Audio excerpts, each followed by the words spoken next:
Bonjour à tous, pendant un an je vais vous présenter un film par jour, soit 365 films dans l'année. Aujourd'hui on est au 35e film, Dirty Dancing.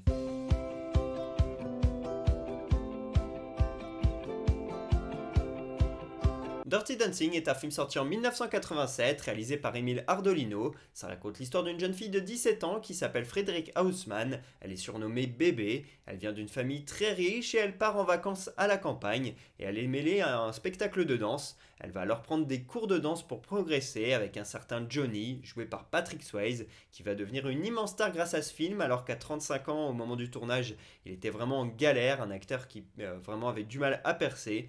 Mais là, c'est une star et il va poursuivre avec des films comme Ghost qui le rendront encore plus légendaire. Toutes les femmes veulent se l'arracher. Et par contre, au niveau de l'actrice, c'est Jennifer Grey qui, elle, aura plus de mal à continuer sa carrière suite à Dirty Dancing. Le réalisateur de ce film est Emile Ardolino, connu également pour la comédie Sister Act, devenue très célèbre dans les années 90 avec Whoopi Goldberg. On aura l'occasion d'en parler plus tard dans l'année. À la musique, la composition elle est faite par John Morris, quelqu'un qui a travaillé sur un projet bien différent avec Elephant Man de David Lynch.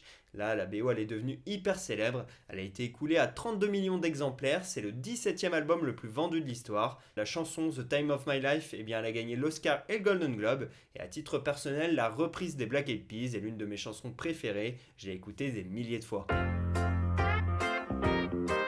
Si je vous parle de ce film aujourd'hui, c'est comme vous le savez parce que dans quelques jours c'est la Saint-Valentin.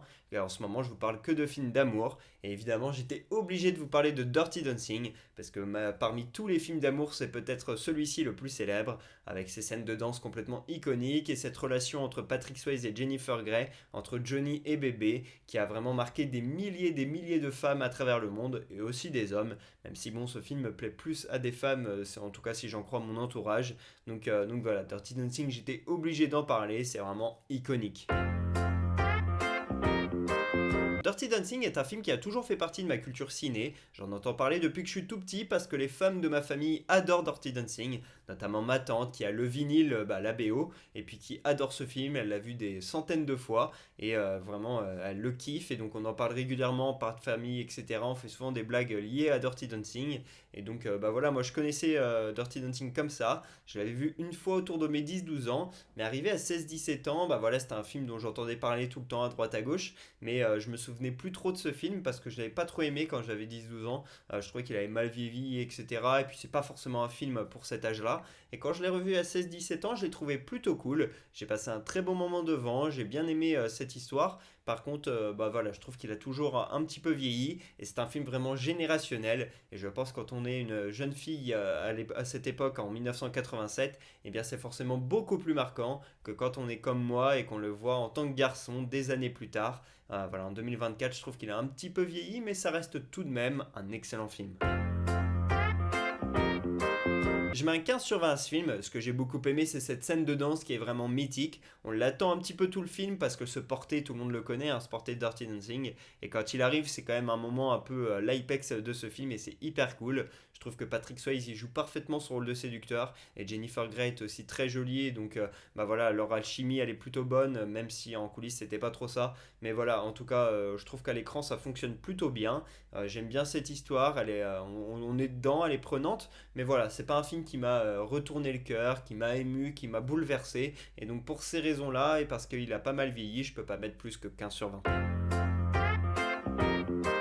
Première anecdote, dans ce film, Bébé et Johnny sont très proches l'un de l'autre, mais les deux acteurs, Patrick Swayze et Jennifer Grey, n'étaient pas du tout en dehors. Ils étaient vraiment aux opposés, ils ne se comprenaient pas. Et à un moment donné, il y a une scène où Patrick Swayze il doit gifler Jennifer Grey. Il lui en a vraiment mis une et ça a eu le don de bien énerver l'actrice. L'ambiance elle était hyper tendue sur le tournage. Deuxième anecdote, ce film il a été tourné au Mountain Lake en Virginie et le site il a pas mal surfé sur la vague du film puisqu'il y a un hôtel qui a été ouvert et dans lequel justement on peut aller sur les sites du tournage et apparemment ça fonctionne plutôt bien, ça attire les touristes et surtout les fans de Dirty Dancing. Troisième anecdote, à la base le film il devait être tourné en été et donc tout le script il parlait de l'été, etc., du beau temps, sauf que finalement le film il a eu pas mal de retard et ça a été tourné en automne Et pour donner une impression d'été, eh bien toutes les feuilles d'arbres elles ont été peintes en verte avec un spray, autant vous dire que c'est pas très écolo. Quatrième et dernière anecdote, la scène du porté final entre Patrick Swayze et Jennifer Grey est vraiment mythique, mais Jennifer Grey elle avait peur de tourner cette scène, elle a donc décidé de ne pas la répéter, la première prise a directement été la bonne et elle n'en a pas refait d'autres, un porté qui a été fait une seule fois, mais ça a suffi pour que ça rentre dans la magie du cinéma. Voilà pour ce 35e épisode d'Un jour un film, j'espère que j'aurai donné envie de regarder Dirty Dancing. Pour ma part je vous dis à demain pour parler du 36e film de l'année. Et pour que vous sachiez de quel film on va parler, un petit indice, Scoot, dites-moi en commentaire sur quel film on va parler. À demain.